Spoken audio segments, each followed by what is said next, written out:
What I learned at Burning Man back in 2008, 15 years ago. Hi, it's Maria Quattrone. And I was thinking, since I was reading about Burning Man and what happened this year with the torrential downstorms and how people were a lot, 70,000 people, burners were stuck there. And I recall fondly my experience at Burning Man in 2008. And it was one of the most surreal experiences that I've ever had. It started off with a sandstorm as soon as I got there. Then it progressed into me having to put up a one-person tent and the air mattress. So that was pretty fun, not fun at all. But what I learned though through this journey is radical self-reliance. I had a panic attack the next morning when I got up. And if everybody remembers, in 2008, we didn't have pictures on our phone. There wasn't a camera. There wasn't any Wi-Fi there at all. We were in Black Rock Desert, Nevada. No Wi-Fi. Couldn't call home for help. Wanted to leave. Couldn't leave. The car we rented, the girl that rented it with me lost the keys. So stuff stuck. My clothes are stuck in the car.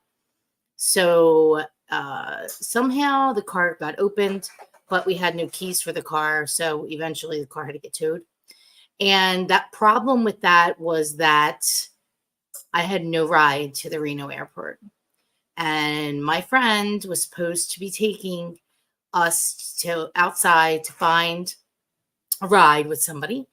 And he was passed out 6:30 in the morning, and I couldn't wake him up. So I was trying not to freak out. And one of the things, this is a big learning lesson, right? Like I was stranded, literally stranded, had nowhere, no idea how I was going to get to Reno, zero clue. So before I left, when I was walking back to the camp in the morning, I saw the most amazing thing that I've ever seen. And there were 3 rainbows. And behind the rainbows were the mountains. And the rainbows they probably stretched for blocks and blocks and blocks. I never saw a rainbow this big, let alone 3 of them on top of each other. I can still see it today, clear as day, 15 years ago.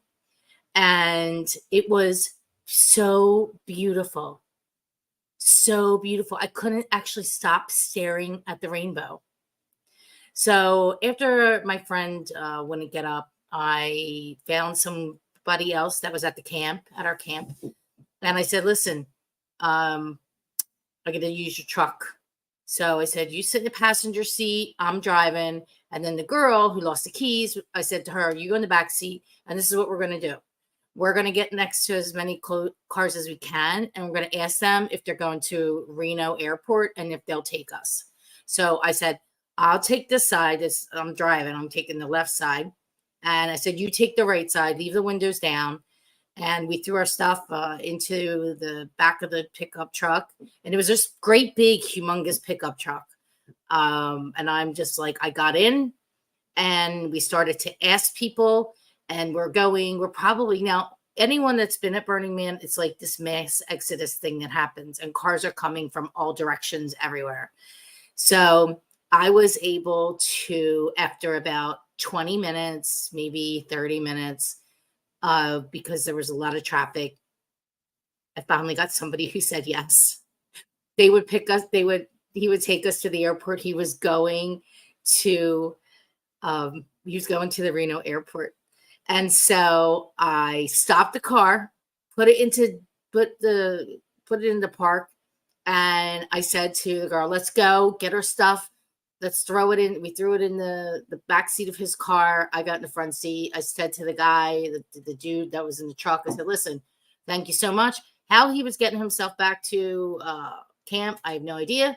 But I had to get to the airport. And there were so many stories that I could tell you about this trip that if I told them all today, I would be on here for a long time.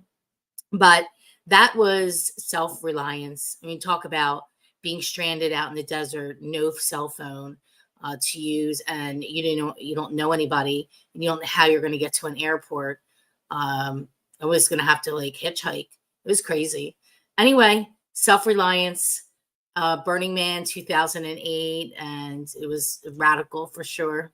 So the lesson today is that you have everything that's within you um, to move forward with your life. The one thing I wanted to say about this before I forget is that I almost didn't go to Burning Man because I was scared. And the reason why I went is to push myself out of my comfort zone and do something that I would never ever do. In fact, when people hear that I was at Burning Man, they're like, no way. The people that know Burning Man and know me well, they're like, there's no way that you're going. And there's no way if they didn't know me then that they say I went. But I did go. I have proof of it. And I can tell you that it was an amazing experience because I got to learn a lot about myself and resiliency. So that's the story today. Everybody, happy Labor Day. Hope you had a fantastic week and getting ready for a great start to the last 4 months of the year. I'm going to bring it home strong. I'm going to be doing more and more, a little more each day. So get into action and let's go.